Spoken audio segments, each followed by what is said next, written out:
Well, g'day curd nerds. G'day curd nerds. Well, g'day curd nerds.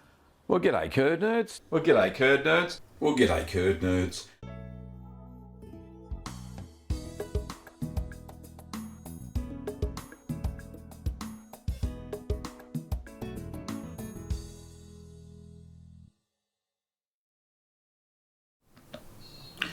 Well, g'day curd nerds.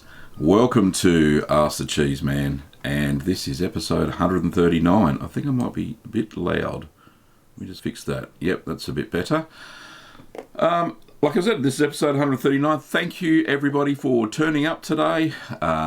We are planning to do a 2-hour show during lockdown.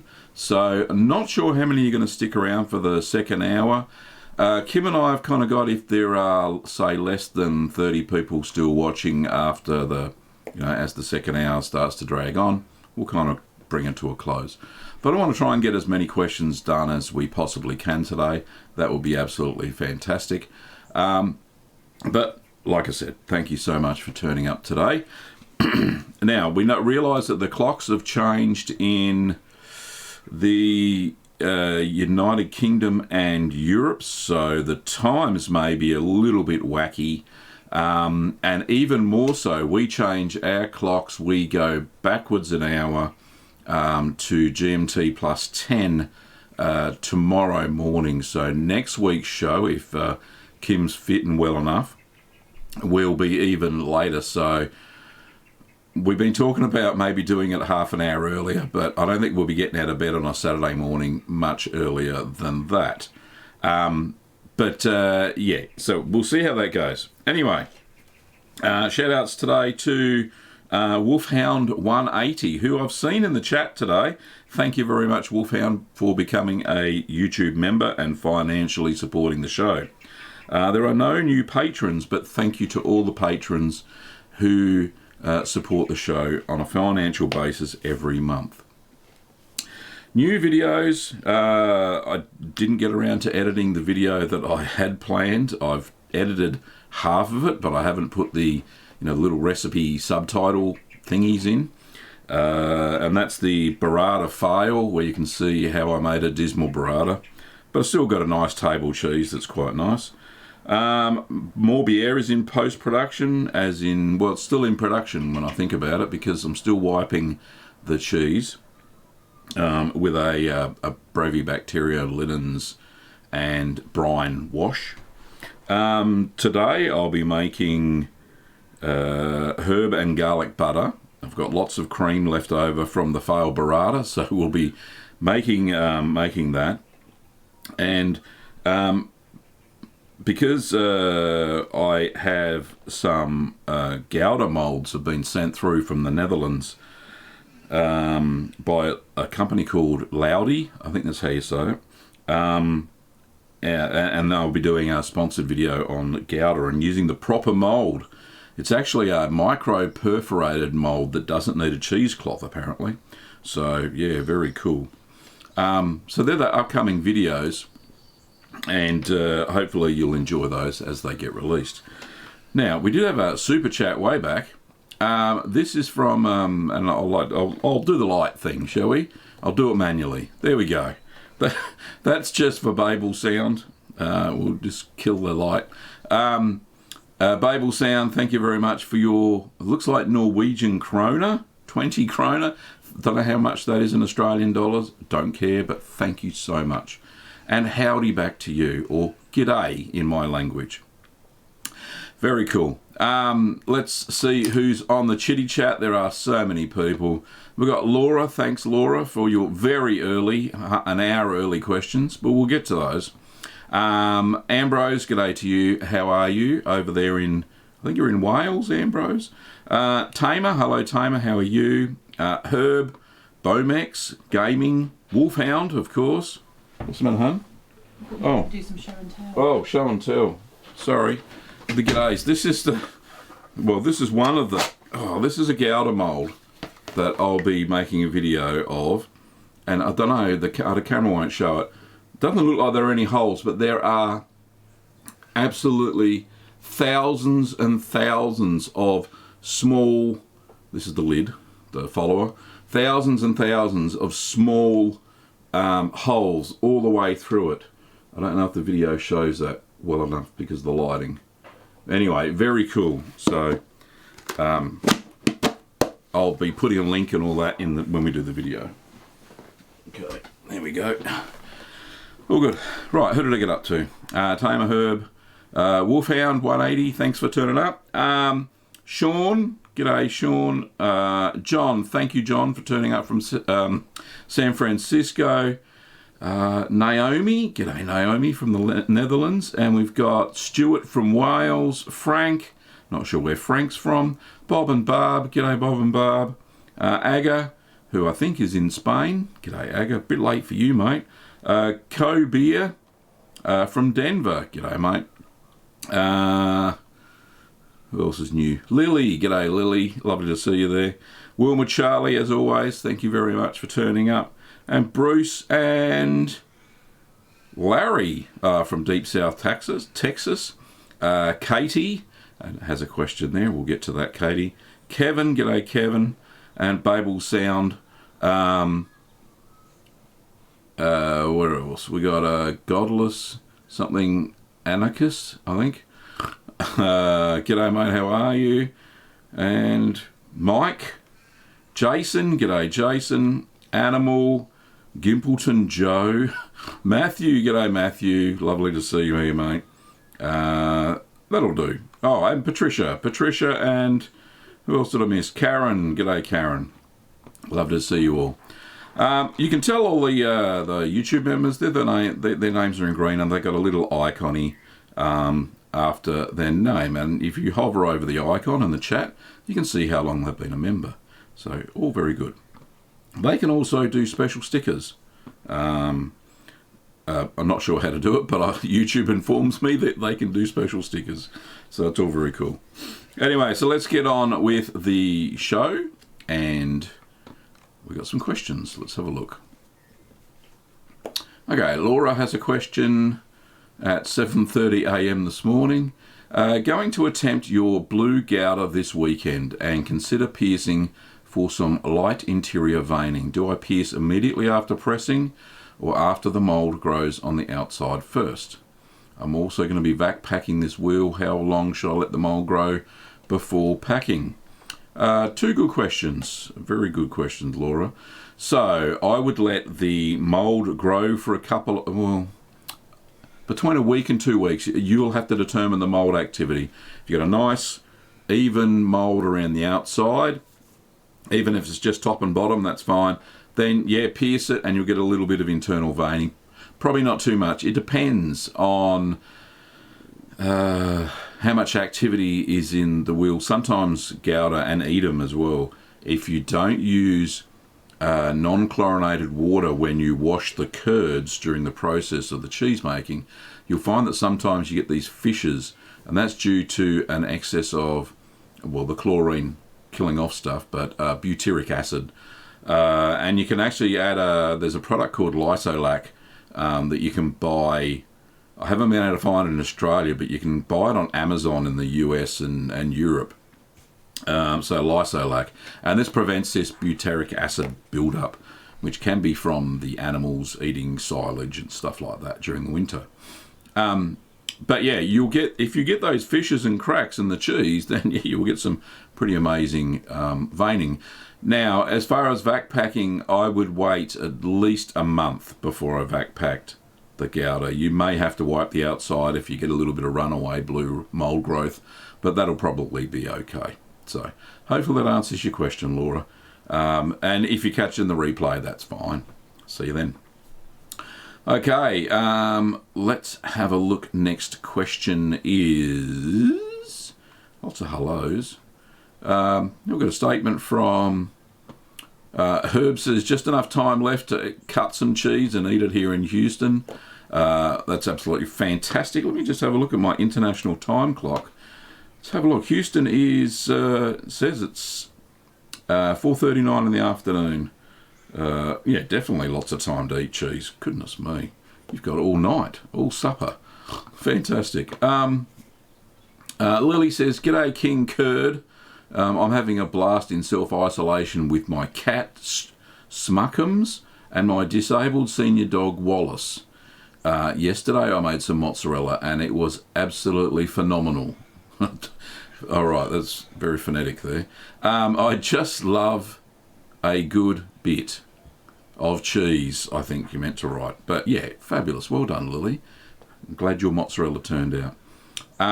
Wilma Charlie, probably Charlie, I think. Hi, lockdown like the rest of us. Lots of time to make cheese. Through every cloud is a silver lining. Indeed, if you can get your hands on the milk, I found a lot of people in UK and Europe are struggling getting milk because they can only get like 2 litres at a time. That's all they're allowed if they're going to buy it in the supermarket. So that may be a little bit of an issue. Yeah, I'm got to contact my milk supplier to get some more milk to make this Gelder. I think I'll make a herby sort of Gelder. We'll see how we go. I'm not sure. I might even do a rub on it, so that'll be cool. But yeah, it should be good fun. Oh, we got a super chat. Very cool. Who's this from? Let's just kill the light. Darth Turk is saying, just wondering if you have all ever made or tried Danish cheese. Yes, indeed. I've made Havarti. I've got another super chat. Goodness me. Hang on, just get rid of that one. And there's the little super chatty thing. Is that going? Hopefully it is. Yep, it should be. Yes, so Havarti's a Danish cheese, and I've made that, and there's a video. Kim, if you can put the link up for Havarti for Darth Turk, and you'll see how that's made. I haven't made, there's a very famous one called Danbo. I haven't made that, though. Not sure what's going on there. But anyway, thank you so much for your Danish, I don't know, are they kroners? I'm not sure. 250 of them. Thank you very much. And we got a $20 super chat from Ruth. G'day, Ruth. Lovely to see you here. 3 Parmesan failures. It never knitted, but it came out of the press like a bunch of beads, sticking to the cheesecloth and lost a lot of curd. Pressing it anyway, ended up waxing it quickly so it wouldn't fall apart. What is wrong?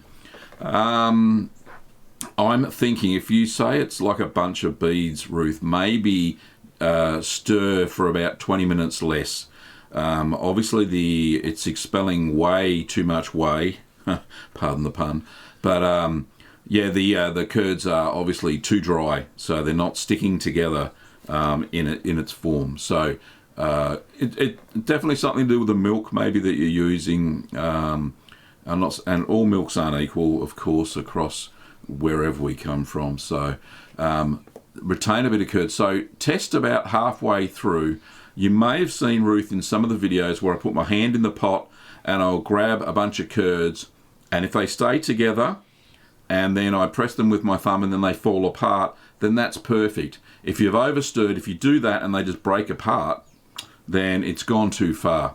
If they're not cooked enough and you squeeze them and lots of whey comes out as well, lots of cloudy whey, you haven't stirred it enough.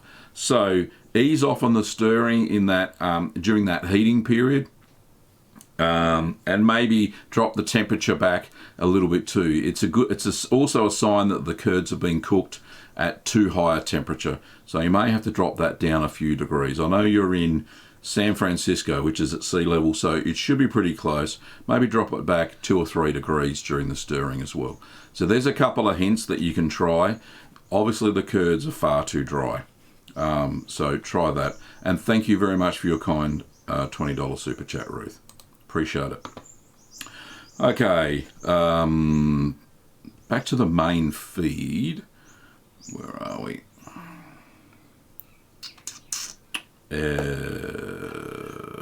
Let's have a look. Boop, boop, boop. Laura has a question. No, Katie has a question. Katie says, G'day. G'day. Could you do a cheddar cheese but in a regular fridge, or do you absolutely need a cheese fridge? Cheddar's one of those cheeses that do need a warmer temperature of around 13 degrees Celsius. So yeah, you don't specifically need a cheese fridge. If you're going to wax the cheese, then any place in your home where it's around about 13 degrees, between 10 and 13, will be fine. So you won't have any issues with that. A fridge is just too cold for cheddar. Okay for things like Camembert and stuff, but too cold for cheddar for sure. So you will need somewhere, like I said, you don't specifically need a cheese fridge, just an area in your house that has a constant temperature of around 13 degrees Celsius.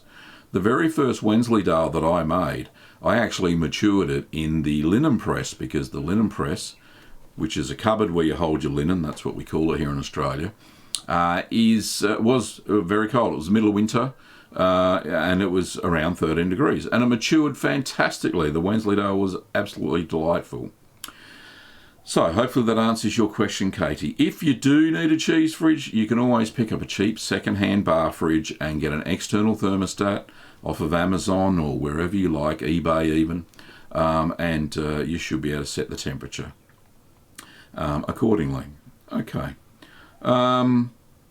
Godless Antichrist, or anarchist, found him from the Angry Italians viral tweet, and I haven't been able to stop watching his videos since. This guy is a pure joy. Thank you very much. Thank you very much indeed.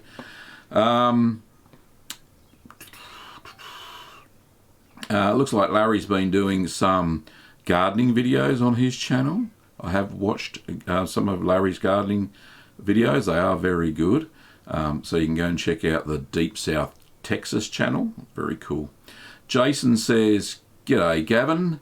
Hope all is well with you and yours. I just wanted to tell you that I used your stout cheddar recipe to make a bourbon infused cheddar. Take care." That would work. Yep, that would work. So it's exactly the same recipe, same steps, except where I soaked the curds in stout, you've obviously infused, or you've soaked your curds in bourbon, which is, what's that, Tennessee whiskey, Kentucky whiskey, one of the two. But yeah, and it's a very nice drink. I do like bourbon. Okay. And Kim's there, obviously.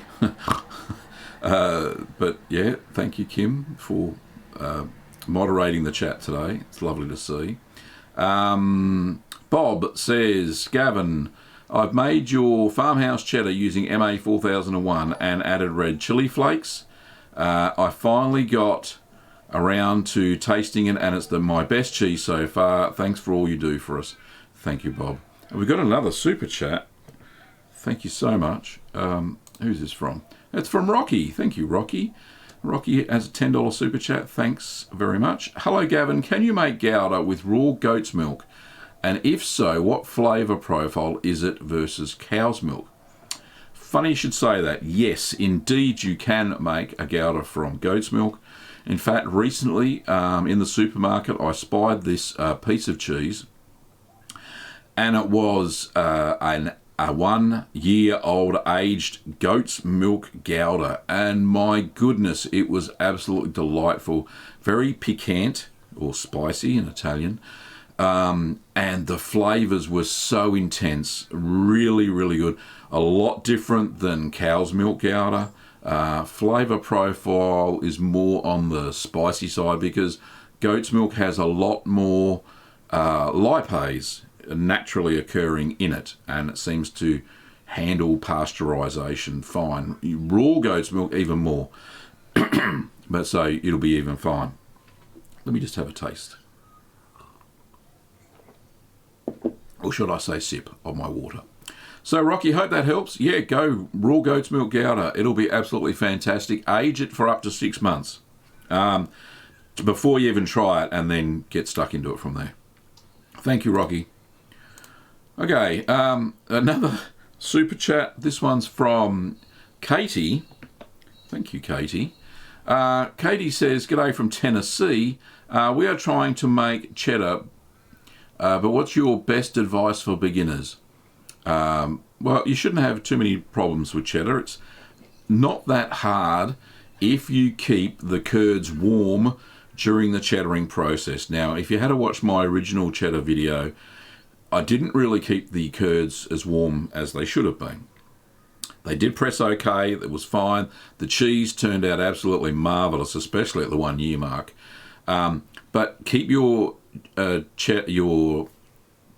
curds slabs warm during the cheddaring process. And the way I achieved that was I kept the whey from the pot, from the cheese, put it in a pot, put that back on the stove, put that in a light simmer, brought it back up to the same temperature of what the curds was. I think it was about 36, 38 maybe, not sure. And put the colander that the curds were in, that I was cheddaring, into the colander and put that over the top of the whey. And there was some ambient heat coming off of the whey.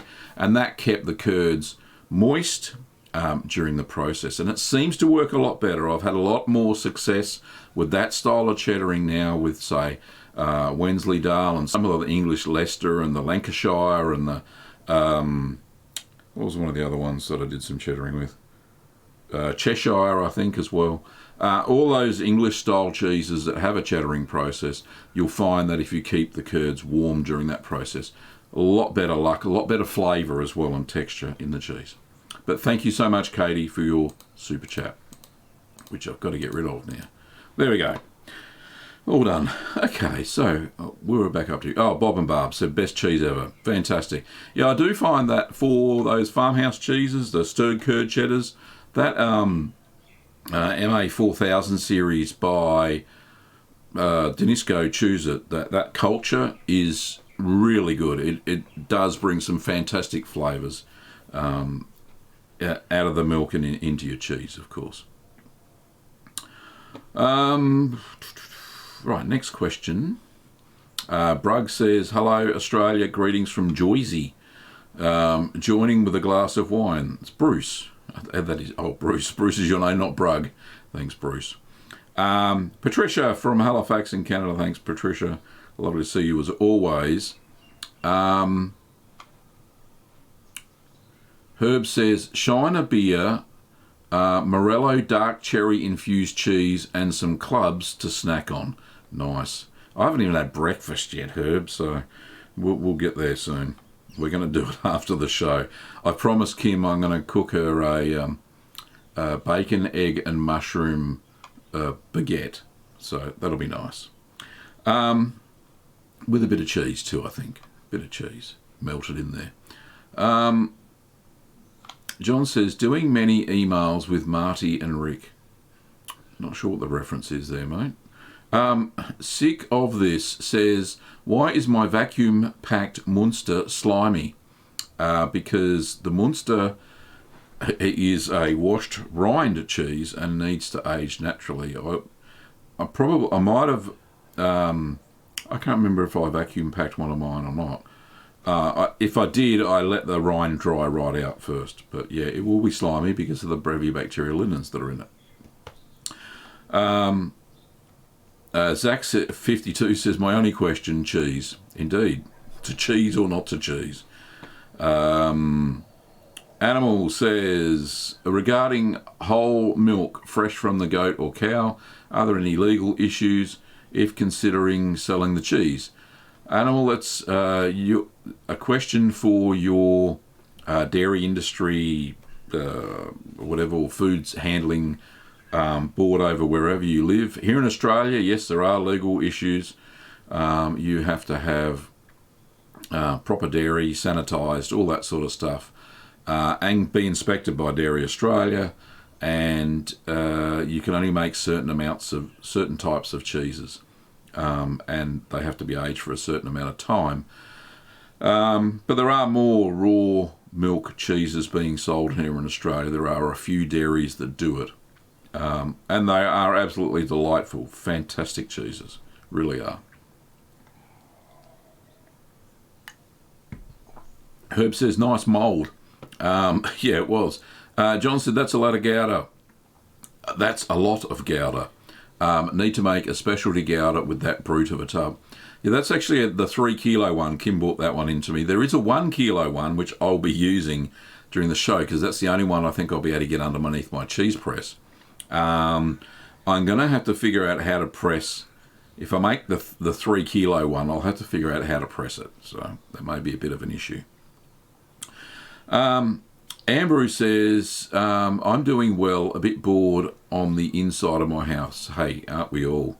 The only time Kim and I get to go out is when she goes to hospital to go to her chemotherapy sessions. So that's totally exciting. Huh.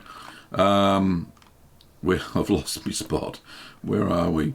Oh,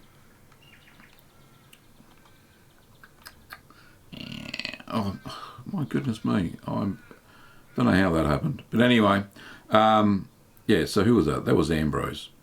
Yeah. Oh, so many more people. Anne-Marie Porter from England. Hello, Anne-Marie. Lovely to see you. Anne-Marie's actually one of Kim's friends that they talk to on a daily basis, which is lovely. Mary Ann. G'day, Mary Ann. Lovely to see you. And we got Ross. All these extra people. Hope for the Planet. Pierre. Apentilla. Tilper. My goodness me. Hello, Cheeseman. You're my hero. Thanks. A lot of Canadians there as well. All Ray. Jacqueline. Good evening from London. So good. Excuse me. It's not coronavirus. Karen says, there are restrictions on how much milk you can buy. I finally got enough milk today to make a batch of cheese. Belle Paese, Washington State. Oh, goodness. So over in the US as well, there's an issue with getting milk. Lucky I know a producer of fine milk in Inglenook Dairy, and they actually deliver to your house or to businesses as well. I suppose we're classed as a business, being little green workshops, I suppose. So, okay. Snake River says, how do I best raise humidity in the cheese fridge? Well, you don't really have to. I raise the humidity in the ripening box that I put into the cheese fridge. So I did away with trying to make the whole cheese fridge humid ages ago because I didn't naturally, I didn't create enough natural rind cheeses to actually worry about it because of cross-contamination, because I'm making so many different types of cheeses. So I'll have a blue cheese in the cheese fridge, a white mould cheese, and say a natural rind cheese. And the only way that I'm going to stop cross-contamination is by using the ripening boxes. So that's what I do. I make sure that all those cheeses are in their own separate ripening box, and that stops cross-contamination, keeps the humidity up. Now, if you want to keep the humidity in your ripening box up fairly high, about 90 to 95% relative humidity, get a wet cloth and put that underneath the mat, the plastic mat that's in the ripening box, and you'll find the humidity stays very high. Now, make sure that when you turn your cheese weekly or daily, depending on the type of cheese that you're making, that you wipe the lid. Always wipe the lid. All the condensation sits on the lid of the ripening box, and sometimes if you get too much condensation, it drips down onto the cheese and destroys the rind. It really does. Makes it terrible, and it's not so good. And then causes mold infections and all sorts of stuff on your cheese. So just make sure that when you're using ripening boxes, you always wipe the lid, and you should be good. So that's how I do it, Snake River. YRKO06 says, hello from Brazil. G'day, mate. Norway loves you. Thank you, Norway. Hope for the planet. Curd Nerd, I like it. Indeed. Thank you. Julia from New Zealand says, my blue cheese has gone wrinkled on the rind. Is this normal? Indeed it is. It is indeed normal. Let me just find a quick pitch and I'll show you a wrinkly rind. Don't you worry about that. If I can find where I've stashed all the pictures of where is my buttermilk blue.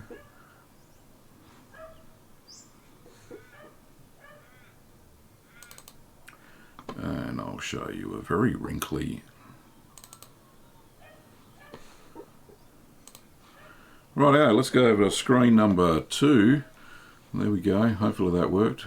And if you're worried about a wrinkly rind, that's what a wrinkly rind kind of looks like. So, yeah, it's fine, because you've got to remember that when you go to put your cheese into the normal fridge to slow down proteolysis, you scrape off the blue mold anyway, because if you leave it on there, the rind of the cheese gets extremely soft, very soft, and that can be an issue. But anyway, yeah, wrinkly rind, no issue. Don't worry about it on your blue cheese.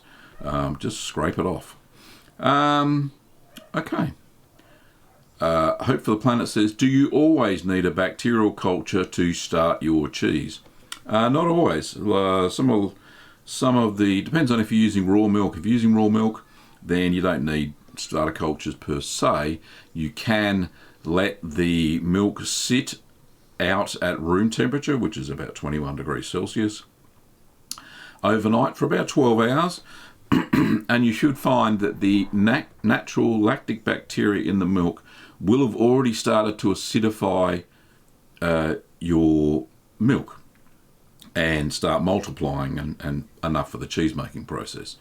However, whether they're the right lactic bacteria is a different story. If you're making just a farmhouse cheese, then fine, no problems at all. However, if you're making a specific cheese like Camembert or blue mold cheeses, you're going to have to add starter cultures to change the flavour of them as well.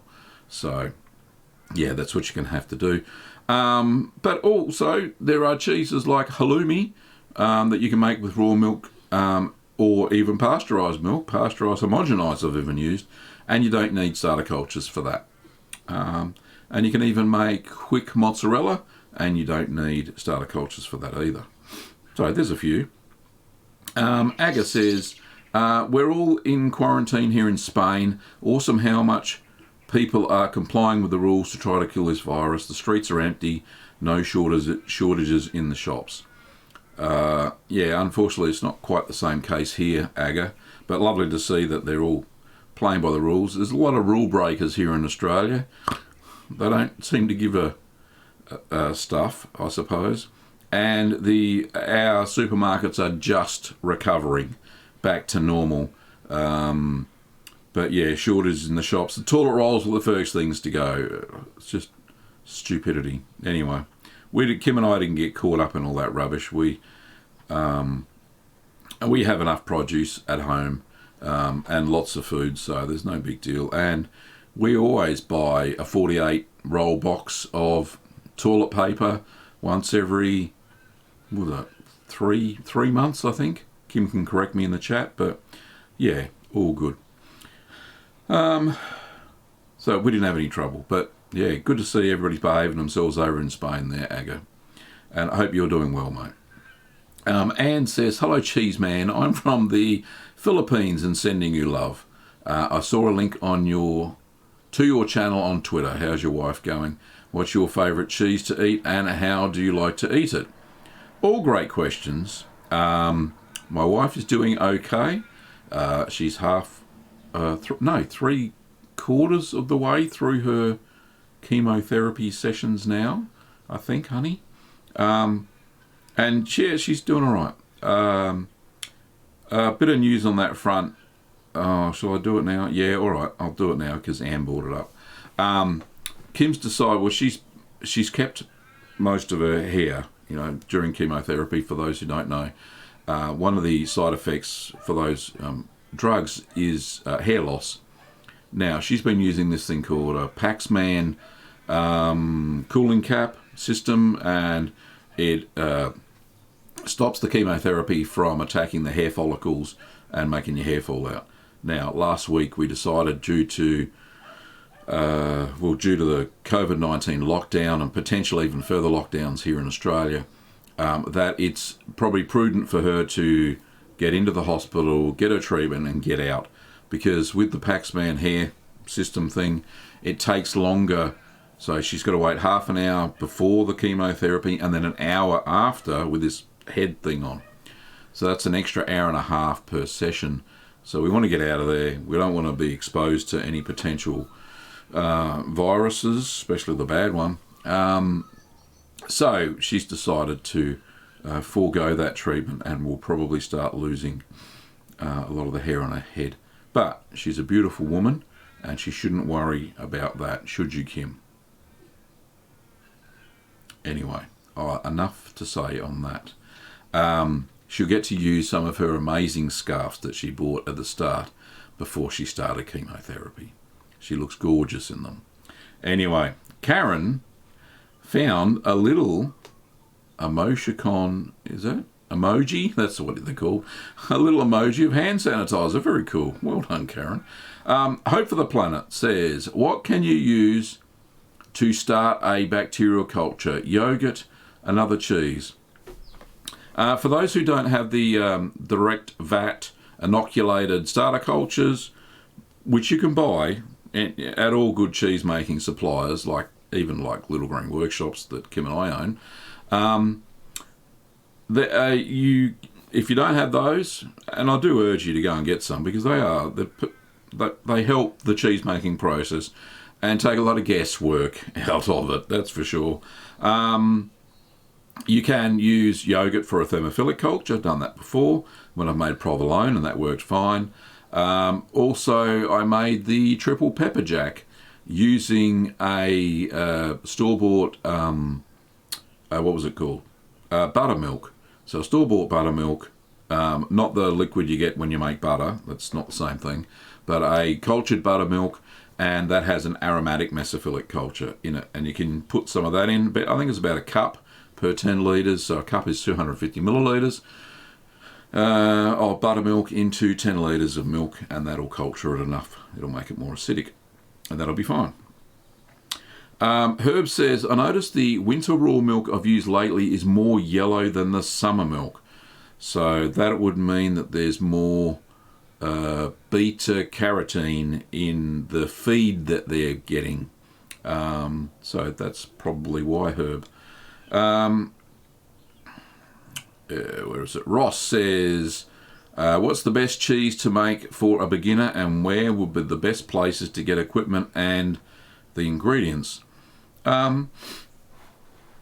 Hopefully Kim has started to put a link up. Does she put a link up for that? Yep, there she goes. At 8:41, Kim put a link up for beginner cheeses, making whey ricotta at home. No.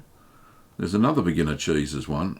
How to make paneer, how to make Havarti. She's put a few links up there for you, Ross.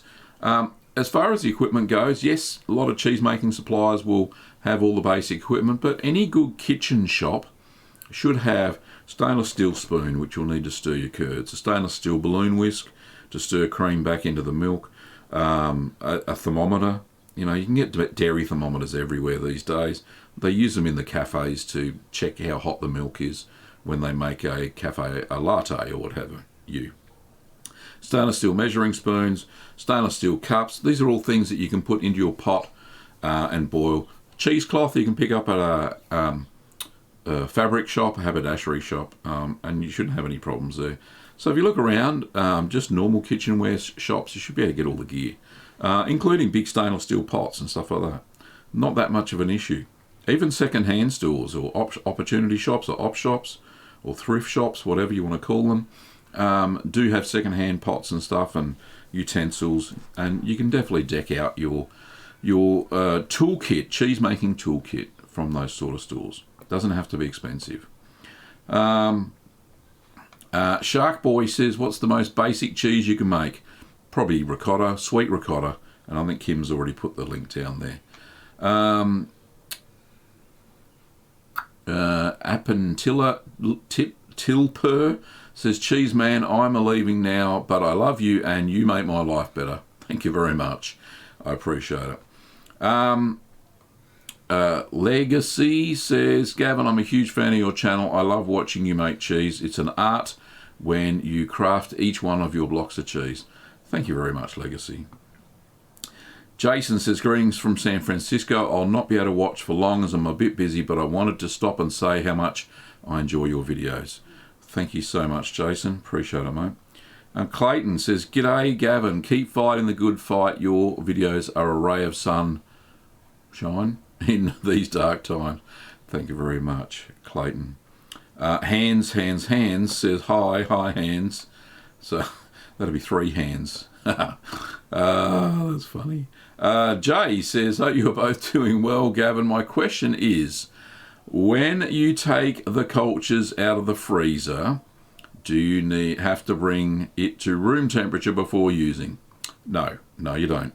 If your cultures in the freezer are frozen, there's something wrong. They're a powder. They're a freeze-dried powder. They shouldn't be gluggy at all. They should be free-flowing at all times. So I take them straight out of the freezer and then put them in the milk, put them back in the freezer. It just extends their life. And now, if you've got little sachets or what have you, it's best to store them in little containers like this. This is a sterile container, sample jar. You can find these sort of things at chemists and stuff, and good cheese suppliers. And those sachets that you can't reseal, the DVI cultures, then put them in one of these and screw the lid on tight, and you'll find that the cultures stay free-flowing the whole time, so you won't have any issues. Hope that answers your question, Joe. Okay. Aga says, "There is only one Danish indigenous cheese, and that's Rye or Gost." Okay. Thanks, Aga. I'll have to look that one up. Yark6 says, "I made my first cheese last week, the paneer. I really liked it. Do you have any recommendation on what to do next?" Yeah, I would. Try the Cypriot style halloumi, and I've actually got 2 halloumi videos. I don't know if Kim's actually put any links up, but if you haven't, can you put some up now, please, darling? And yeah, halloumi, I would try that next. Great cheese. Or even Greek feta. I've actually got 3 feta recipes on the channel. There's a cow's milk only one, there's a goat milk only one, and then there's a traditional Greek feta, which is 30% goat, 60% sheep's milk, and that was the best of all 3, but really, really nice. So try those. Okay, we've got another super chat, and oh, the light took a little bit of a while to get going. Let's just, sorry, what am I doing? A bit of a snort there. Rocky, thank you, Rocky, for your $5 super chat. Gavin, what culture to use for raw goat Gelder? Good question.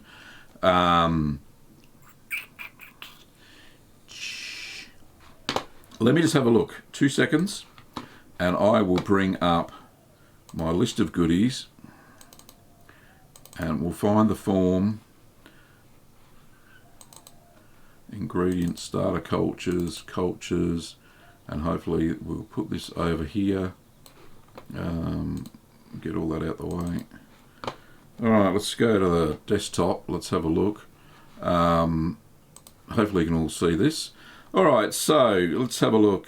Best one for Gelder. Alright, here we go. So, it says Sacco MO30R, which is different than MO30. So it should, actually, there's MO36. We've got that. You need a little bit of gas, moderate acidifier, and high diacetyl production. So it's basically like Floridanica. So Floridanica says Havarti Camembert. Maybe not. Is there Gelder there? No, there's no Gelder there. Maybe not that one. Here's one. Denisco Choose It M057 says low acidifier, high gas, some diacetyl, used as an enhancer for blue cheese and Gelder, along with the MM series. So that'll be like MM100 down here. Here we go. This is what you want. So Denisco Choose It MM100 says used for Brie, Camembert, Havarti, Gelder, Edam, Feta, blue cheese, Sherv. Yeah, you could use that. Alright, what about MA4000 series? MA4000, is it there? Is it on my list? It's not on my list. No, 4000 series. No, it's not there. But there are a few. Yes, look, I think that I've in the past I used. Oh, there we go. LLLC. So in the past, hang on, I'll go back to the big screen. In the past, I've just used MO30 by Sacco, which is the same as MA11. What else is the same? Abiasa Type 3 is another good one. MO30 is another good one. So, yeah, I've just used those cultures without any issues at all. So, yeah, try those. Long question, long answer for that one. Sorry, Rocky. But, yeah, hopefully you've got that all sorted out now. It's cool. Alrighty. Back to the questions. Jordan says, Hannah says, Queen Flatina says, much love from the USA. Thank you, Queef Flatina. Crazy name. Love these YouTube names. Hannah says, I love your videos. Thank you, Hannah. Jordan has a question. Good day, everybody. G'day, mate. I made my first halloumi, of course, your recipe. Everybody loved it. Made 9 pieces and we already ate 2. But they are 2 big ones too. It is a great cheese. Halloumi is it's simple to make if you have the right ingredients. I think it's lovely. There's no problems at all. Okay. Kevin says, curious on your thoughts on David Ash's cheese making methods. Do you find them viable? Yeah, look, indeed. I've read his book. It's great. It's a great book. Great if you can get your hands on raw milk. Now, that's not the case for everybody.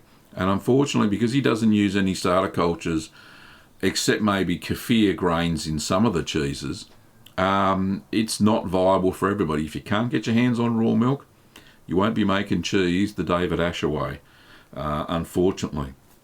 So that's the only caveat I'll put on his methods. And they're great. Look, they're great methods. Don't get me wrong. I just don't use them because I can't get my hands on raw milk readily. So I'll do what a lot of people...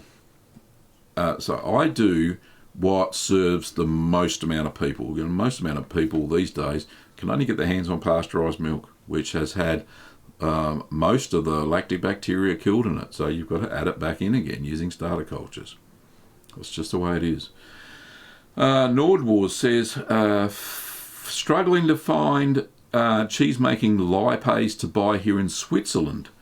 Googling finds many dietary-type lipase enzyme products. Can this type of thing be used in cheese-making? Not sure. I know what you're referring to. I've seen it when I've searched for lipase. However, what you need is either pre-gastric calf or kid lipase. There's even some pig lipase out there somewhere too. We tend to use, we stock in our store the pre-gastric calf lipase. And yeah, it is difficult to get your hands on. I will admit that, that's for sure. But you just have to search cheese making supplies. Look, get them online. There's so many cheese making suppliers in Europe online that surely you should be able to find something that will ship into Switzerland. I can't see why that wouldn't be an issue. Aga says, clicking like helps his channel even if you never subscribe, sign up or become a patron, and it's free. Thank you, Aga. It is indeed. So if you haven't hit the like button and you do like the stream, then yeah, please show some love. That would be fantastic. It does help the channel. It helps YouTube recognize that there is engagement during the live stream. Okay.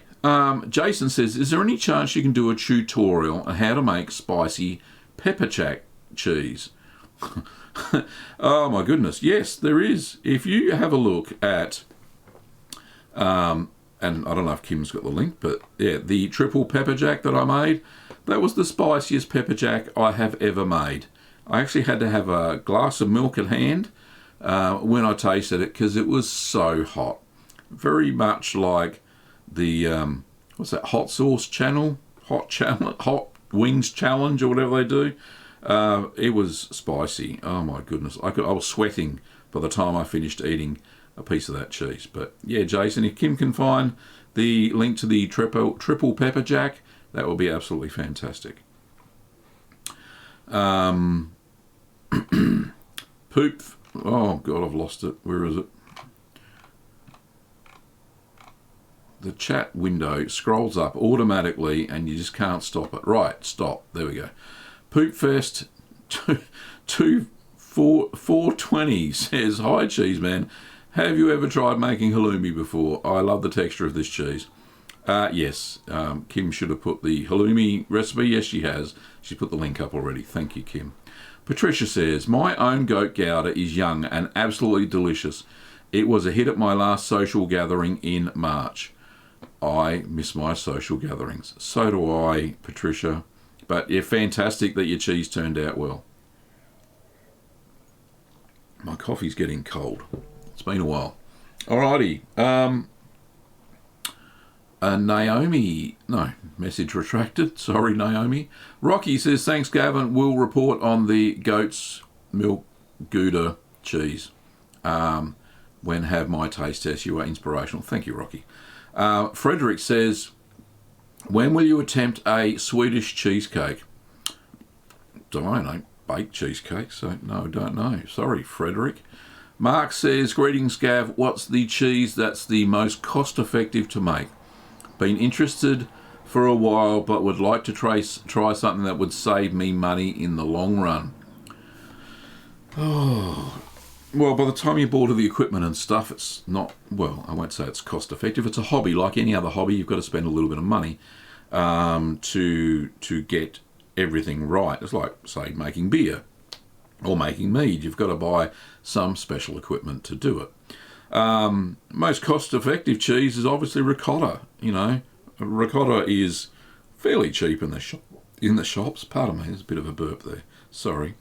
Fairly cheap in the shops, but look, you can make your own ricotta with simply 1 litre of milk, add a bit of acid to it. Sorry, heat the milk up, add a bit of acid to it, and bingo boingo, drain it off, and you got yourself a nice cheese. Add a bit of salt to it, and you've saved yourself some money, because milk's cheaper than what cheese is most of the time. YRKO6 says, "Have you ever made Brazilian cheese?" No, I haven't. Most of the recipes for Brazilian cheese are in Portuguese, and I can't translate them. I'll have to use Google Translate. And nobody has ever sent me, I don't think they have sent me a recipe. I have found some Brazilian YouTubers that actually make cheese, and that's all very interesting. So, but it's difficult to translate because they don't have English subtitles and stuff like that. Sander says, "Hello from Cheese Country, Holland, or the Netherlands." Amanda says, "Hello from New York, making potato bread whilst listening in." I hope you enjoy your potato bread, Amanda.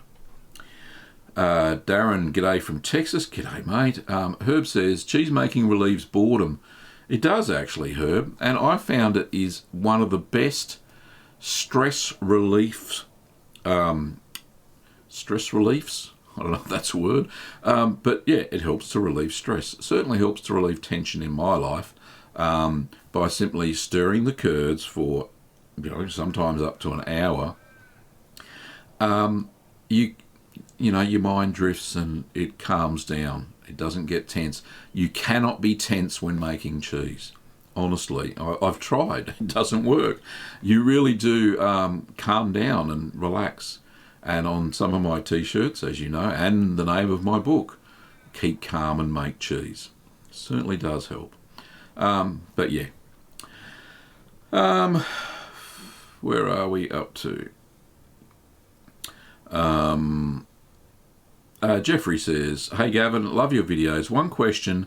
When you heat the milk to the initial target temperature and add your cultures, are you maintaining the heat with the milk still on, or just letting it sit with the heat off?" Yeah, I turn the heat off. So as soon as I brought it up to the target temperature, I take it off the heat. And sometimes I actually have to take it off the pot because I've got a pot on a pot thing going on, and you might have seen that a few times. I take it off the steaming pot because it does tend to heat up. So take it off, The milk retains its temperature very well for up to an hour, and it'll only drop a few degrees, and that's no issue. So I turn the heat off. Now I'll put it back on, check the temperature, heat it up a little bit if I need to before adding the calcium chloride and the rennet before coagulation. So just make sure the temperature's just right again, and if needs be, take it off after I put the rennet in. But yeah, you just regulate the heat as you know. There is a better way. You can use a sous vide and put your cheese making pot in a big bain of water or the sink or whatever, and you heat the water up with your sous vide. It takes a while for the temperature to go up a little bit, but you can maintain effective temperature control using a sous vide. And a lot of the people on the chat today do that. They use a sous vide. I just haven't got around to buying one yet. Chris says, how can stores keep Parmesan unrefrigerated? Notice this in some shops, the whole 70 kilo wheel sitting out. Does bacteria not over ferment it, or is it different as it's so dry? I've also seen this in Italy. Yeah, it is a very dry cheese, as you know, Chris. And yeah, they'll get away with it. It doesn't ripen that fast because it doesn't have very much moisture in it. The more moisture, the quicker, more moisture in the curds after pressing, the quicker that it'll mature. The lactic bacteria loves the moisture as well. But yeah, the wheel is so hard and it's so dry, it won't mature very much at all. Charlie, hey Charlie and Evie, lovely to see you, and thank you so much for that video that you sent me through via Facebook. It's private, I can't show it, but it was lovely. It made Kim and I laugh a lot. It was great. Thank you very much. And I hope, I don't know if Evie's got her t-shirt yet, but that she bought via, what is it? It's called Teespring. Then, but once she gets that, don't forget to send us a photo. I'll share it with the community. The Wrench Review says, hope you folks are doing well. Hello from Winnipeg, Manitoba, Canada. Yes, we're doing okay. Larry says, is it normal for a Farmhouse cheddar to be softer than a normal cheddar? I have one aging in the cheese cave now. Yes, it does have a little bit more moisture than what a normal cheddar would, Larry. I found that definitely. John says, where's all those free weight plates you use for that Aussie fit body? Gavin weights, now Gouda weights. Gouda weights. Yeah, I don't have any weights. Maybe. I just walk. That seems to work all right. But yeah, I'll find something that'll weigh down the Gouda. Mick says, g'day from the Gold Coast in Queensland. G'day, Mick. Sick of this says, thank you. The recipe called for 4 gallons of milk and 2 gallon ingredients. 4 gallons, that's 12 litres? Yes. Oh, 16 litres. Yes, that's a lot. Longhorn says, another sorry, tickle in my throat. Another South Texas man in the chat. Very cool. Welcome. Jason says, heading out now. Much love to you and your family. Thank you, Jason. Mick says, will you put more than one cheese of the same type in the same box? No. Well, sorry. When I make Camemberts, they're a lot smaller. Yes, I can fit 4 into a ripening box. When I make a 10-litre batch of any cheese, only 1 fits in the ripening box. Hope that answers your question. Michael says, is there any cheese you don't like? Well, I haven't come across any yet, really. So, no, it all seems to be okay. Cheese is cheese, and I love it all. Herb says, I need a separate cave to start the blue cheeses. Have all the moulds maybe next month. Yeah, okay. I hope that goes well for you. Julie says, thanks. Kate says, what's my favourite cheese? I tend to change. I tend to change what sort of cheeses I like. And it also depends on what cheese is in the cheese fridge. But one of my favourites lately, and I cannot lie, is the there was two that I really loved because they were so well. The buttermilk blue that I made, absolutely fantastic. Turned out a treat. Really, really lovely cheese. And the Pecorino Romano that I made with sheep's milk that I aged for 2.5 years. Oh, blew my mind. Absolutely fantastic cheese. So, but you know, you've got to be patient and wait for those cheeses to mature and be amazing. So cool. Bruce says the hair will grow back. Yes, it does. Herb says a woman's beauty comes from the inside. Outside just complements it. Kim says, gosh, Mr. Weber, you know how to make your wife tear up, don't you? Yeah, I know. And Leonidas says, Kim is beautiful with or without the hair. It's great that she's just making the choice to keep safe. It's not worth it. I know. See, all these people love you, Kimmy. So it's all fine. You're going to be great. Yeah, we didn't want your immune system. It's all compromised at the moment, so that's right. Okay, Hand Solo says, have you ever used black Himalayan salt in cheese? No, I've tried pink Himalayan salt. Turns the cheese pinkish. Black would probably turn it black. But yeah, salt is salt. As long as it doesn't have any iodine in it, because iodine tends to inhibit the lactic bacteria cultures. Because, you know, when you put iodine on your skin to stop sores and stuff, they're killing the bacteria. So you don't want that in your cheese because it's a living thing. Your cheese is living, so it should have it shouldn't have iodine in it. So don't have iodine in your salt. You can use any salt. SP Sphinx, no W, not sure how to say that, but glad to hear that Kim is progressing well with her treatments. She is absolutely gorgeous and a strong woman.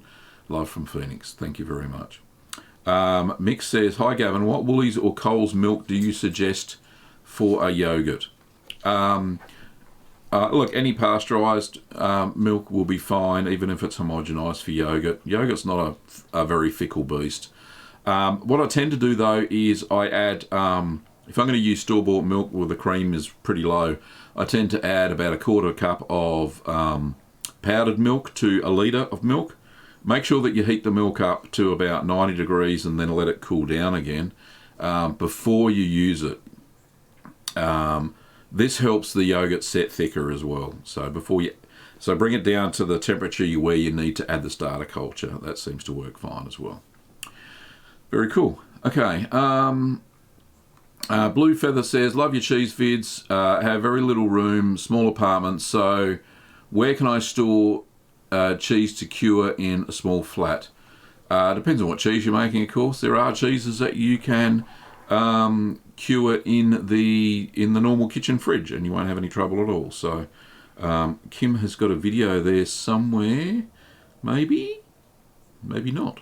There are there's a beginner's video. If you go and search, so beginner's cheeses you can make without a fridge, without a cheese cave or cheese fridge, whatever you want to call it. And you will see that you will be able to make lots of different types of cheese, up to 10 I think there were in the list, without having to have a cheese fridge. So go and find that video. Aga says to Kim, complete the treatment, forget the side effects, they disappear over time, death does not. Also, force both you and Gav to observe very strict anti-contamination procedures. Live, please. Yes, we've been in self-isolation for, 4 weeks now. So yeah, we're trying our best to not catch this thing, because if I catch it or Ben catches it, who lives here with us, then inevitably Kim will catch it because it's very contagious. So we're doing our best to protect the lovely Kim. Okay. Howdy says, hey Gav, love your videos. They're so incredibly soothing in this stressful time. Thank you, Howie. Howie, not Howdy. Howie. Thanks, Howie. Godless Antichrist says, I constantly have your videos going, especially while I'm studying. Thank you. Maybe I should do some sleep stories. I did mention years ago that I was going to do something like that, but I never got around to it. So maybe soon.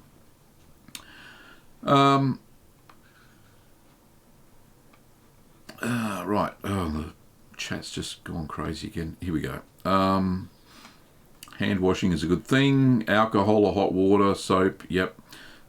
Is the reason that the virus is coated in fats. Once the coating is broken, the virus is screwed. Keep relatives away, stay safe. Yeah, we haven't had any contact with anybody except the hospital staff for 4 weeks, like I said. If not more, actually. I think we self-isolated. With the business, we stopped click and collect, so nobody could collect anything from the house anymore. So we're dispatching everything, and everything is by distance. So the courier's got a table with all their stuff out there. They don't come in contact with us, but they still pick our stuff up to whisk off to all the lovely curd nerds and soap heads that we sell stuff to. Okay. Mick says, do you dispatch from your shop on a Saturday or just Monday to Friday? Just Monday to Friday, Mick. So if you put an order in over the weekend, we'll endeavour to get it out on Monday or Tuesday. So, but it gets there fairly fast. We're using couriers now. Australia Post have cancelled their pickup service, much to our disappointment, because they sometimes are the better carrier when it comes down to that. But we're having to use couriers exclusively now. We use 3 different couriers companies, and they seem to be getting their stuff out there, even though there are some slight delays. But you can understand that because everybody is buying online. We've talked to our couriers, and they've said that they have never ever seen so much traffic. Well, not traffic. So many parcels or shipments happen. It's actually worse than Christmas. So you can imagine there are some slight delays, and they've had to ramp up all of their services as well, and keeping their people safe as well. Herb says, raw milk is a blessing if you can get it. Indeed it is. Kevin says, love your channel. Thank you, Kevin. Aga says, a supermarket milk is basically white water. Yeah, the skim stuff, it certainly is. Howie says, the triple pepper jack video was awesome. Thank you, mate. And Kim's put the link there. Valentina says, what actually happens if you drink raw milk? Not much. However, if it's fresh, it's good. I grew up on it. I lived on a dairy farm. We didn't have a pasteurisation machine. We drank it straight. It was chilled out of the cow, so it was down about 4 degrees Celsius. We drank it. However, don't leave it on the side and then drink it later. It can become contaminated, but it's actually good for your gut flora as well. But yeah. John says, trying to find the Danish rye or Gost. Cannot find it anywhere online or in my cheese books. Yeah, I haven't. I've never heard of that cheese, and I've never found a recipe for it. So, yeah, can't help you out there, John. But yeah, I know that was in reference to another person before, which is cool. Well, we've gone past the first hour and we're still going at the moment, and we've still got 74 people watching. So I think Kimmy, the decision to keep going is made by the curd nerds, personally. So we'll keep going. Normally I would have finished by now. Luckily my camera is not running on batteries. It's wired at the moment, so all being well, and hopefully one of the lights will stay on. I hope the batteries don't go flat there, but if we go a little bit dark, that'll be okay. Only one side of my face will be lit, so that's okay. Alrighty, on with the questions. Mick says, I love to make Lancashire, how do you say that? Ormskirk crumbly cheese. Do you have a recipe? Yes, indeed. Kim, if you can find the Lancashire recipe, just age it longer, it becomes crumbly. It's very good. Blue Feather says, I was ignored. Sorry, Blue Feather, if I've missed you. But if you had a question, ask it again, and I'm sure I'll get to it. Steve says, G'day, Gavin, just popped in. Keep calm and make much more cheese. Indeed. Thank you, Steve. And Steve's the creator of some very good curd harps, and I think you can find the link in the description below. If you want a curd harp to cut your cheese just after you've done a clean break, then Steve's the man, and he only ships to the US, unfortunately. And yeah, you can find some there. He's got an Etsy page, and it's all very good. Han Solo says, hey Gav, have you ever tried to make Marmite or Vegemite cheddar? Can't say I have. Sounds interesting. I don't know when you would add it though. When would you add the Vegemite? You could use it as a rub. Very salty though. You could use it as a rub. You see, because it's so thick and gluggy, you probably have to water it down a little bit and maybe soak the curds in it. Could do.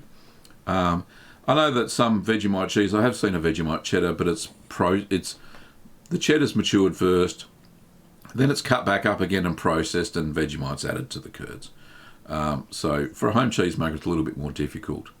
Kevin says, I added heavy cream to a recipe for a higher cream content. Both times the cheese came out crumbly and acidic. Why? Well, the higher the cream content, the less rennet you need to use. So you'll find that could have been the issue. But it should be a lot creamier, really. But yeah, the rennet doesn't like too much, the fat content. Everyday Sensei says, what's my least favourite cheese? Okay, let me think. Yeah, well, processed cheese is my least favourite cheese. I don't even know why they can call it cheese, because it's not really. It's a processed dairy product. Processed feed cheese is not for me. It just doesn't float my boat. Anyway, there's my least favourite cheese.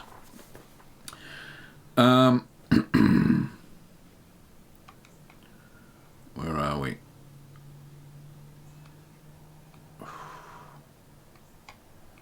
Oh, I've just lost my place on the thing again. Oh, here we are.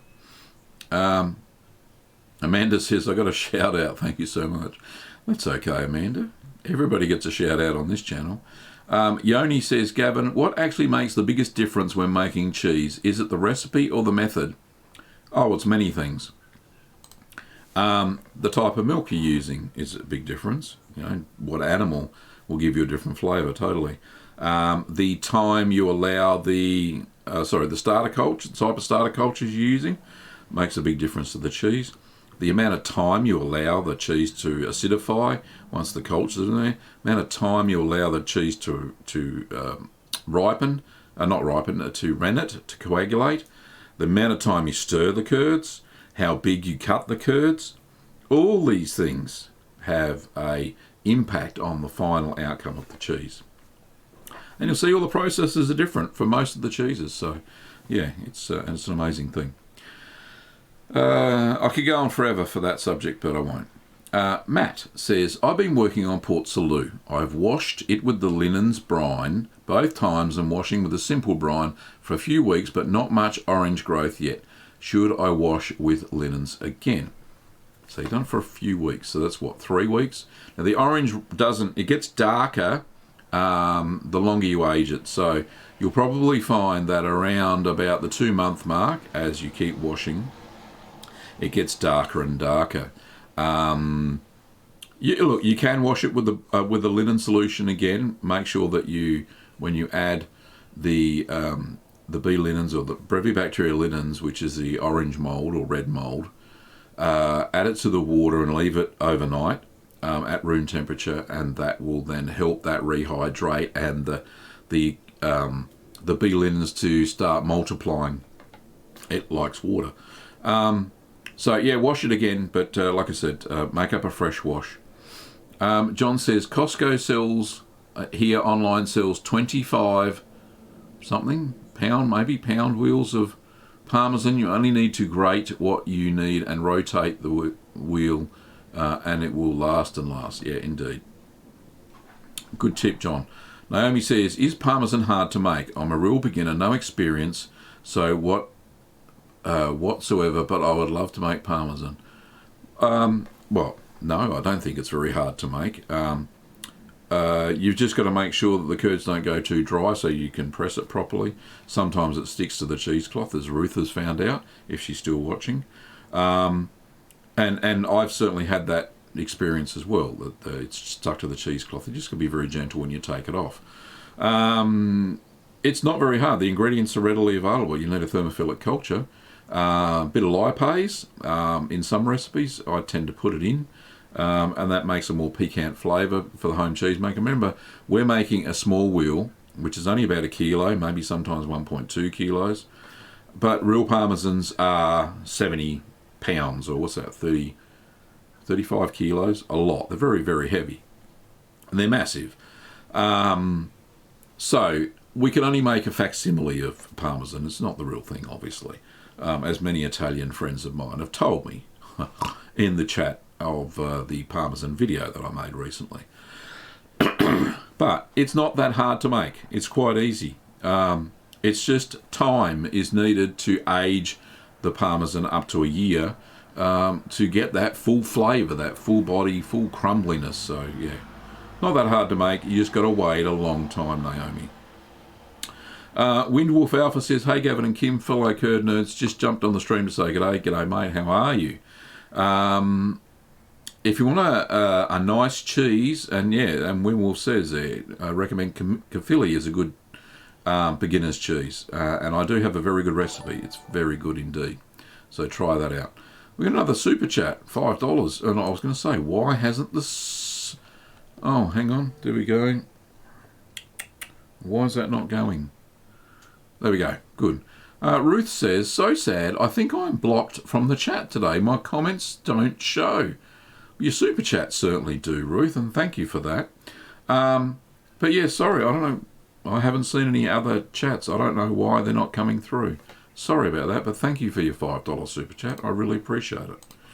And I'm pretty sure you're not blocked because you wouldn't be able to do a super chat either. So, not sure what's going on there, Ruth. Joe says, hi from Wales, just about to make my second Stilton. The first one didn't get any veins even after using the thermometer to pierce it. Tasted good though.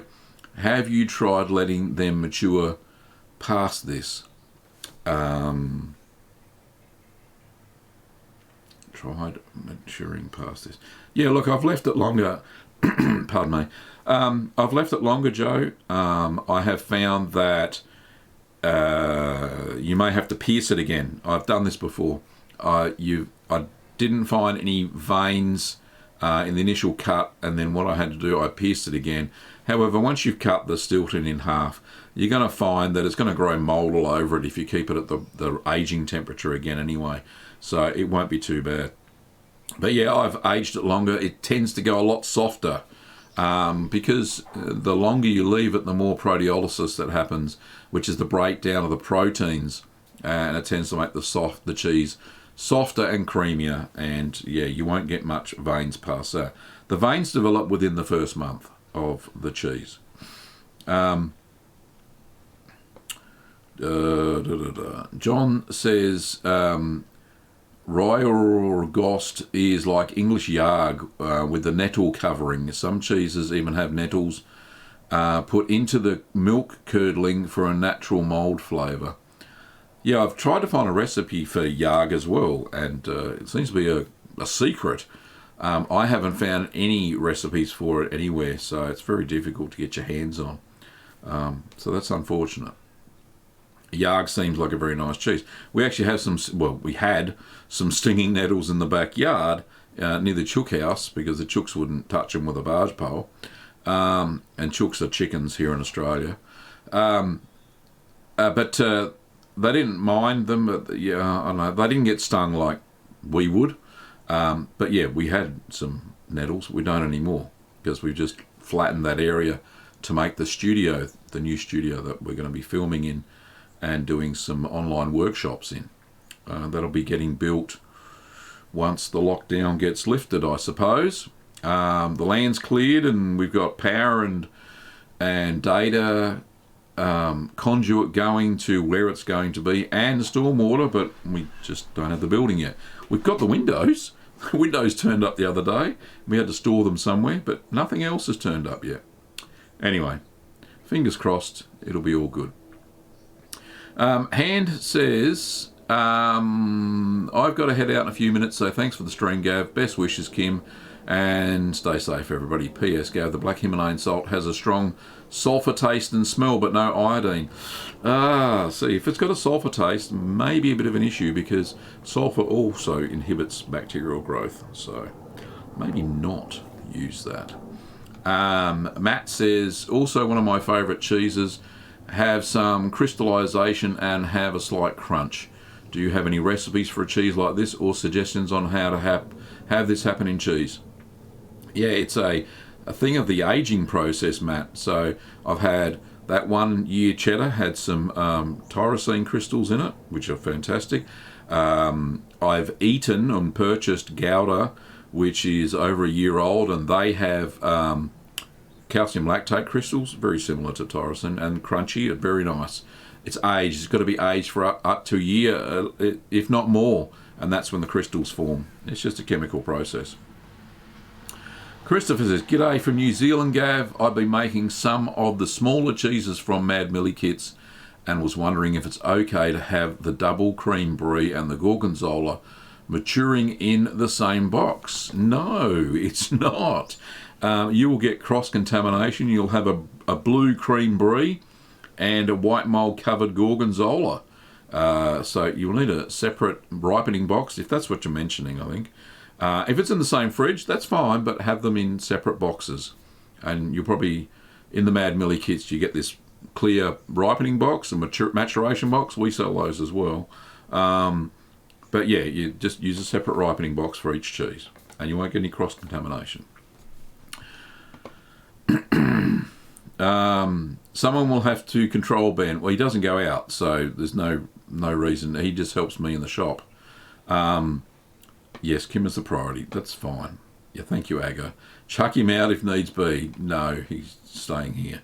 He works in our business. He helps me because he's my number two, and he works for me. So that's who number two works for. Earthworm Jim says, "Hey Gav, I'm literally in the middle of making your Petite Blue recipe right now.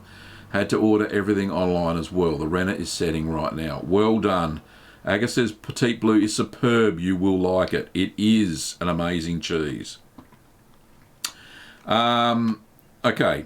Kim says, Aga Ben is self-isolating too. He's not been out of the house for ages. All his mates are online. Indeed. Yeah, he's not one of those typical young 20-year-olds who go out everywhere. He doesn't want to. He stays with us and he works with us, which is great. Aga says 74 watching, only 61 likes. It's 77 likes now. My goodness, that's great. Thank you, guys and girls, of course. Or should I say ladies and gentlemen, curd nerds and curd nerdettes. Herb says, Steve's curd harp is great. Different sizes too. Indeed. Yes, he sent me some, which I've used and they're fantastic. Mick says, notice the plaque behind your head is one ex-serviceman to another. Thank you for your service. No problems at all, Mick. I did spend 20 years in the Royal Australian Navy as a communications sailor. I started off as a radio operator and converted to in fact I wrote the course on how to convert to a computer information system sailor. And I think that's what the branch is called now. It's an amalgamation of signalmen and radio operators, for those who know the Navy. But yes, 20 years I served on the HMAS Adelaide. Can't remember if the crest for the Adelaide is that one there, I think, which is not a proper plaque, but yes. Served on the HMAS Adelaide during the Gulf War, the first Gulf War, which was scary, but we survived and nobody died, so that was good. Not in the Royal Australian Navy anyway. So thanks, Mick. Christopher says, who makes cheese harps that ship to New Zealand? Cheers. Not sure. You're going to have to Google search that. I'm pretty sure there's some crafty New Zealanders there that make cheese harps as well. So go and Google that one, Christopher. Valentina says, aha, okay, cool. Joe says, add the Vegemite watered down like you do with your stout cheddar. Oh, that'll work, yeah. Ashley Weber, who is my niece. Very nice. Hi, Uncle Gavin and Auntie Kim. Thinking of you guys. Sending my love and prayers from North Queensland. Thank you, Ashley. Appreciate it, love. And lovely to see your career doing so well. Karen says, I purchased some raw goat's milk. I started Sherv. Turned out the milk was contaminated with coliform. Next half gallon had blood settled in the bottom. New dairy to me. Tested and licensed dairy. That's no good at all. So coliform is bad. What happens is once the milk has curdled, it tends to get all these little air bubbles in it, and it's actually a bacterial infection. It's very bad. Not good for you at all. And if they had blood in it as well, that's no good as well. So I think they need to you need to say something to the dairy that their milk is not as good as it should be. Okay, Aga says, yeah, he's doing the like check. Thanks, mate. Appreciate it. Ollie Roy says, hola. I can't read the rest. I can do. And gracias at the end. It means thank you. Okay, if anybody wants to translate that for me, that would be great, using the Google Translate thing. Fantastic. Karen says, unfortunately, I bought some of that goat's milk back to a fellow dog breeder for orphan puppies. They lost one, most likely due to the contaminated milk. Oh, that's sad to hear, Karen. But yeah, I would... I was going to swear them, but I won't. This is a family-friendly channel. I would get up them for the rent. I really would. That's disgusting that their milk's like that. Okay, Brad says, hi Gavin, great show. For cheese colour, what's the most interesting additive you've used that resulted in an intriguing cheese?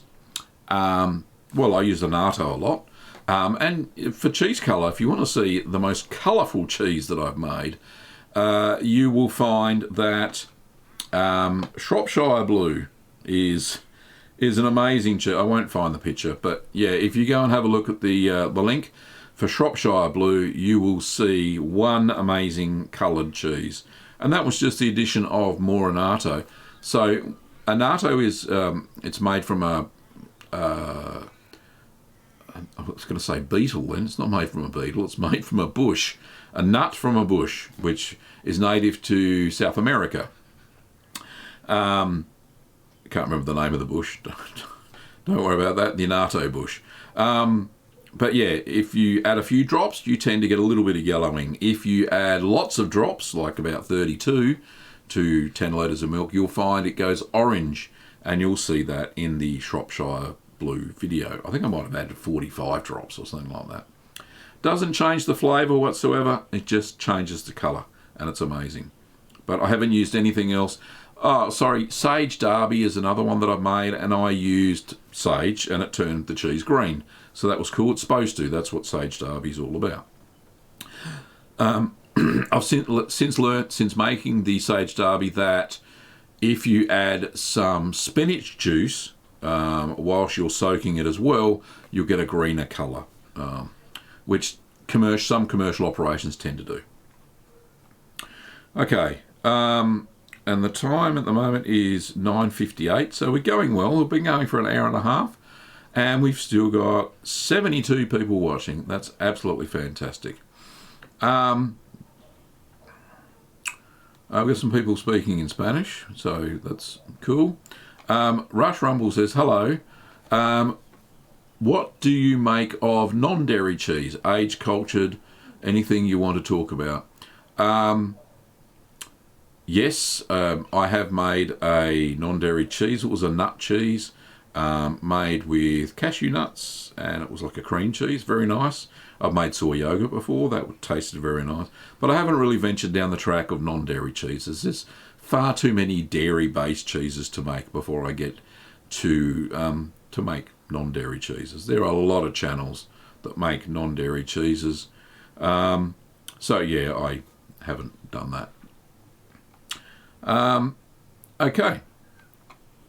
Herb says keep the normal cheese separate from the mouldy rinds and cams. Yep, indeed.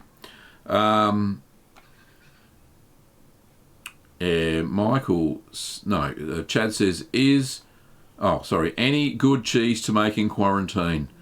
Depends if you got the equipment, the time, and the patience, and the supplies. Chad, so look, you can make any cheese you like. Michael says, I got some Gelder that was washed in orange juice and it had a great flavour and crystals like you mentioned. That's very interesting. Washed in orange juice. Very cool. Melissa says hello from Texas. Hello, Melissa. Gypsy Smith says 20 years in the United States Navy as an airborne radio operator. Well, there you go. It's a small world, isn't it? In fact, when I was teaching, I was in the Navy, I was an instructor as well at our communications school down at HMO Cerberus for quite a few years, and I actually taught the last Morse code class in the Royal Australian Navy. It was a sad day. Morse code was so much fun. But obviously we've gone to computers and all that sort of stuff now. Melissa says, do you make your own moulds, forms, or do you buy them? Most of the time I buy them. In fact, all the ones I've got, except a few, have been purchased. They're made from high-density polyethylene, which is food safe, and they work very well. And you can clean them over and over and over and use them over and over and over again without any issues. People tend to make moulds out of all sorts of plastics, and some of them aren't food safe. In fact, some people make them out of PVC pipe, which actually has lead in it. I think it used to have lead in it. But, the pressure PVC pipe shouldn't be used for making forms.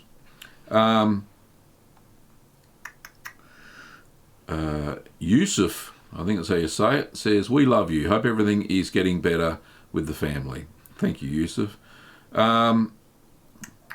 Frederick says, I still think you would love to make and maybe even eat the Swedish curd cake. It's called Ostkaka. I'm going to write it down. I'll go and look at it later. I will have a look at it. Swedish curd cake. Alrighty. Jim says, translate us from Spanish.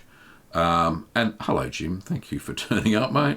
Hello. Could you make a maturation chamber? They say that ripening has a lot of the flavour, but nobody gives you the details. Kim, if you can... we're pretty close to the end of the chat. Pardon the cars in the background. A maturation chamber, a cheese fridge. Kim, if you can put the video up for the cheese fridge, that would be absolutely fantastic, and that would help out the person that was talking in Spanish before. Mario says, Ollie Roy says, you can do a maturation box, nobody knows how to do it. Well, yes, we all don't. Well, a cheese fridge is very simple. It's just a dorm fridge or a bar fridge or whatever you want to call it. One of those small form fridges, refrigerators, and it's got an external thermostat on it. And Kim, if you can put up the link, I think I've asked that already, but yeah, do that please, love, and that'll fix everything out. Patricia says, Gavin, have you ever done any business with Fromagex in Quebec, Canada? I'm trying, but I find them difficult to contact. I think I did reach out early on in my cheese making journey, and I don't think they replied either. I'm having a lot of trouble contacting companies. I tried to contact a goat's milk company here in Victoria as well. I know it's a little bit off topic, Patricia, but all you can find is their contact forms, and most of the time they don't read them. I'm sure they don't, because I put out a lovely offer saying I'll use your milk on the channel and give you a unique business opportunity for people to buy your milk and make cheese out of it, but not a whisper. So if anybody knows anybody in Caprilac here in Victoria, Australia, shoot me an email, and I will we'll have a chitty chat about using your milk in one of the videos. That'll be great. Herb says, not any I know of, but can source raw milk from Strick Jersey farms every 2 weeks in the West area on Saturdays. Okay. There's a great place, I don't know, for those, well, there are, I'll start again. if you go to cheesemaking.com, which is New England Cheesemaking Supply Company, there's actually a section in their website where to get raw milk, and it has it all over the world, but mainly North America based. But yeah, where you can get it legally anyway. So you can check that page out if you want to see if you can get raw milk anywhere. Okay.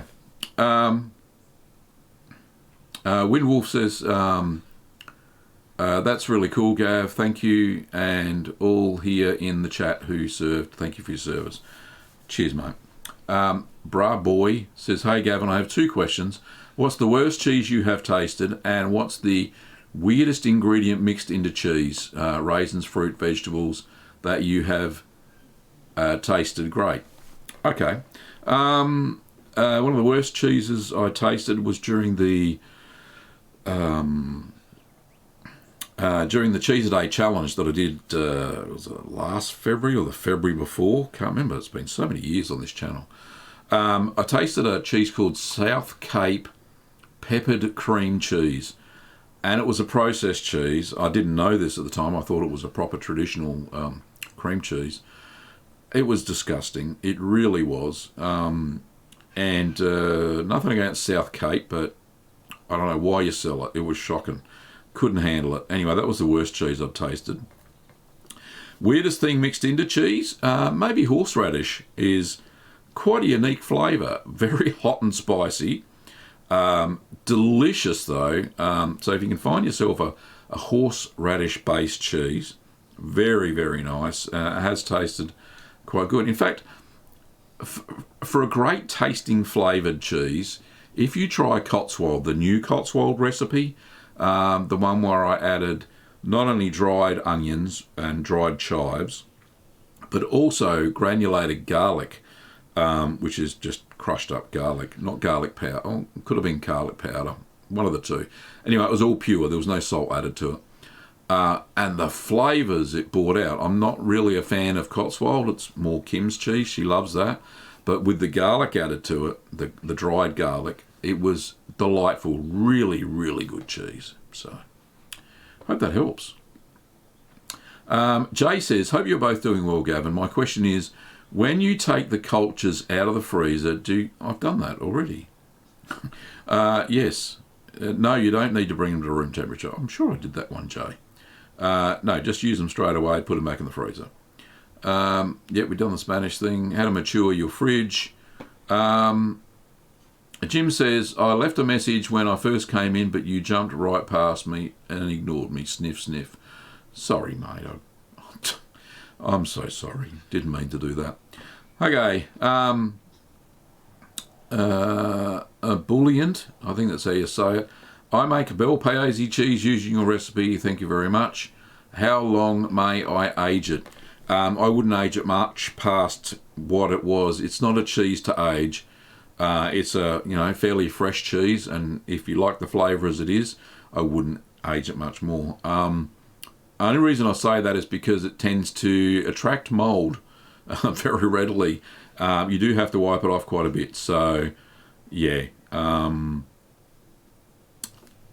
So I wouldn't. It doesn't age. It doesn't age very well at all. I think it's 12 weeks in the cheese fridge, and that's about it. Okay. But yeah, congratulations on your bel paese. Sounds like you like it very much. Mick says, ex-British Royal Navy Fleet Air Arm. Oh, well done, Mick. Thanks for your service, mate. Bomex says, your videos and in general voice work really well for ASMR and just relaxing. Lamau. Thanks, Bomex. Appreciate it. Herb says, oh my God, I love horseradish. Indeed, Herb. Hey, I've nearly caught up to the bottom. In fact, I have. It takes an hour and a half to get to the bottom. More than that. An hour and 40 minutes to get to the bottom of the questions. I don't think I've ever got this far, but yeah, very cool. Herb says, give me 2 months for a horseradish Cotswold. Well done. Patricia said, tonight's supper was takeout pizza.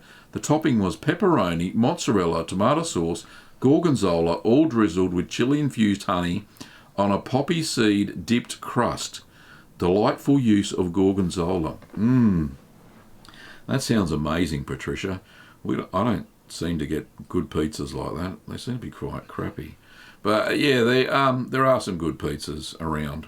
We do have a local pizzeria that we do frequent. Well, we get takeout. We don't go there. You can't go anywhere at the moment. So stay at home. Wash your hands. Good advice. April says, hello, April. Lovely to see you. I'm new to cheese making and made a Gelder that cracked slightly during the brining process. Is the cheese ruined, or is it something I can do to salvage it? April, the best thing to do is to wax it once it's been air dried, if it's slightly cracked. So the wax will go in the crack, no big deal, but wax the cheese as soon as you can, put it into your cheese cave, and it'll be fine. It'll be fine. Early on, cracking at that early stage, no big deal. Just need a little bit more pressure probably when you press it. So that's cool. Mihai says, you are cheese today. Cheese Yoda. Oh, okay, fair enough. Jim says, maybe you didn't see it that way, but I did. It's all right, Jim. Don't worry, mate. I still love you. Mark says, hello, Mark. Quick, people, say something before I stop the stream. Yes, indeed. If you've got any more questions, throw them my way. That's fine. I bet you slapped those Marion back to Italy with their own anger. Huh? Righto. Mario's. Right, okay. Me high. Thanks, mate. Karen says, I did enjoy the Cotswold, simply my preference, but I would love to try something with horseradish. Any suggestions? Yeah, definitely, Karen. Try the stirred curd cheddar recipe that I use for most of my experiments type thing. So try that, and add the horseradish when you mill the curds. So that will work very well. How much to add is the question. So it's got to be real horseradish, the stuff that you grate, not the green stuff in a tube. That's not real horseradish. That's, what the heck is that? I don't know, but it's not horseradish. So yeah, you'll need the horseradish root and you'll have to grate it. And yeah, add that to the curds when you mill it and add the salt to it. And that's probably the best way to do it. Very hard to find horseradish root, if you know what I mean. Chris B said, long session today, you've done well. What pH meter are you thinking of getting? I'm finding that knowing pH is becoming useful. Yeah, indeed, Chris. And you'll see that in the burrata fail video that I'll release this weekend, that I didn't monitor the pH very well, and it over-acidified and went crumbly, and I couldn't stretch it, so it was really crappy. There's a company in Melbourne that does test equipment. Can't remember the name. I'll have to go and find it.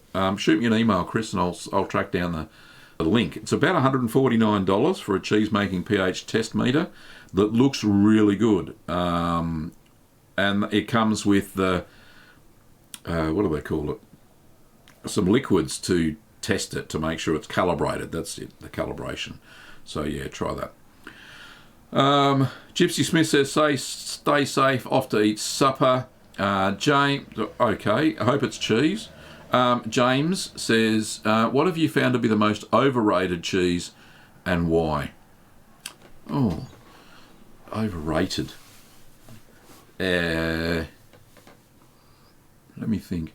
Yeah, you know how people say Limburgers, that it's really crappy, but it's not. I think Limburger is an amazing cheese. Hang on, let me just stop the super chat. We'll get to that in 1 second. Thank you so much, Jay, for your super chat, $20 super chat. Oh, we'll get to it anyway. It says, thank you for answering my question, Gavin. You are most welcome. Thank you, Jay. Anyway, back to the most overrated cheese. You know how people go on and on about cheeses, and there's like an urban myth about it and all that sort of stuff. Yeah, sure, Limburger is a very smelly cheese, but the taste is amazing. It's a great flavoured cheese. So once you get past your nose and hits your taste buds, it's great. It really is a nice cheese. Same as brick cheese, which is very similar to Limburger. And any washed curd cheese, anything washed with Brewery bacterial linens, those Trappist cheeses like Ochre and Port Salut and all that sort of stuff, they are absolutely delicious. Fantastic. Yeah, so they're overrated as in over, I don't know, less BS, I suppose. Cubby says, what's the oldest cheese recipe you know of? Well, the Romans, actually, the Babylonians, one of the first cultures to make cheese, and it was a very simple, it was like clabber. If anybody's heard of clabber, it's basically raw milk that's been left at room temperature and it goes hard. So because of the lactic bacteria, produces an acid cheese. So the Babylonians were one of the first, and they used to offer up those cheese curds, what they used to call, to the god Ishtar in one of the temples. So cheese making kind of originated in the Fertile Crescent, which is, used to be Mesopotamia, where the two rivers, the Tigris and the Euphrates meet. So in that crescent in the Middle East, used to be wasn't desert, it was very green back then. But yeah, so that's cool. But yeah, so that's the oldest cheese recipe I know of. There's references in the Bible of Jesus eating curds, which was simply a lactic-based cheese. The Egyptians made cheese, but the Romans actually had a very staple cheese. It was a hard cheese, very similar to Romano. Funny about that. That's where the word Roman is in there somewhere. And they were hard cheeses that the Roman legions used to carry around with them all the time. It was a staple diet of the Roman legionnaire. And the Roman soldier, they used to eat cheese a lot because it was the hard cheese used to be grated into soups and stews and all that sort of stuff. So yeah, Romano is a very old recipe. Wasabi, that's what I was thinking of. Yes, wasabi is not horseradish. Anyway, yeah, so no, you don't boil the horseradish root. You use it fresh if you can find it, Karen. Patricia says, I'm considering the Hannah HI 981032 pH meter kit. Specs say it's specific for cheese making and goes for about Canadian 125, which is about the same in Australian dollars. Yeah, I think it's Hannah. It rings a bell, actually. And it could have been you, Patricia, that put me onto them. And they do have an arm here in Australia as well. So that's cool. Very good. Mihai says, have you got any good ideas of expensive cheese that I can feed my pet tortoise? No, not at all. Aga says, have you seen the likelihood of proteolic activity in a lactal solution versus a human-induced proteolic conversion? No, you've got me there, mate. Sorry, you've confused the heck out of me. Just a humble cheesemaker. Don't want to go into the chemistry too much.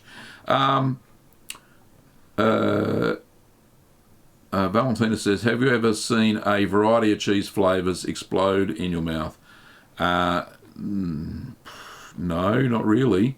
I think that a cheese platter is the best way to explore that, of course. And cheese platters are amazing if you have different flavoured cheeses. So, I wouldn't have any less than 3 cheeses on a cheese platter if you're going to have exploding flavours in your mouth. One cheese that blew me away was Tilsit. First time I made a washed rind cheese and was Tilsit, and the flavour was just absolutely amazing. It did explode in my mouth. In fact, another cheese that exploded in my mouth recently was the Buttermilk Blue. Very good. Very good, creamy, great aftertaste. Absolutely fantastic. Vince Vept, Fantasy Music, says, hey Gavin, I don't have a question. I just wanted to thank you for sharing your passion with us. Thank you very much. Bruce says, loving the long format today. And Aga says, just kidding. Oh, you... Thanks, mate. You're a champion. Gabrielle says, what's easier to make, Camembert or Brie, for a newbie wanting to make some soft cheese? I found that Camembert was easier to make. Brie, because it's such a wide and flat cheese, it was difficult to turn. So I found that was a bit of an issue. Camembert is a lot easier to make than Brie, as far as I can tell, if you stick to the authentic part of it. Okay, and you'll see there's it depends on the type of Camembert. So you can make the traditional runny one. That's really good. If you've got your hands on some raw milk, and that'll be very tasty.